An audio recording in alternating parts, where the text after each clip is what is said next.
Hello guys, alam nyo ba itong bouquet na to is pinatuyo ko siya, ayan. Ito yung mga bigay sa aking mga bouquet, ayan yung ginawa ko siya guys, as in dry na siya. O diba, may kasama pa siyang mga roses, ayan, makikita nyo siya is super dry. O diba, ang ganda niya. Ito yung mga rose, pinatuyo ko na rin siya as in dry, ayan. O diba, ang ganda niyang bouquet. Ganito ang gawin nyo guys sa mga bouquet or sa mga flowers na binibigay sa inyo. Patuyuin nyo lang siya.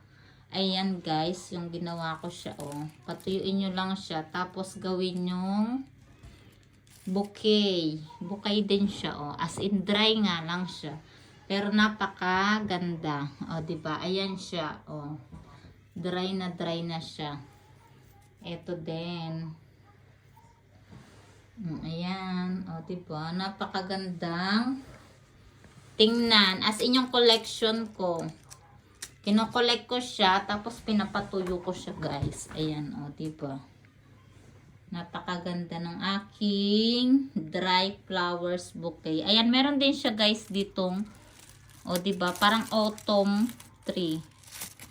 Ayan. Dry kasi yung kamay ko. O. Ayan. Katulad na ng flowers. Ayan, o, diba? O. Napakaganda niya, guys. Diba, o. Super dry na flowers. Isang malaking ano to bouquet siya. Tapos, ayan, pinatuyo ko siya.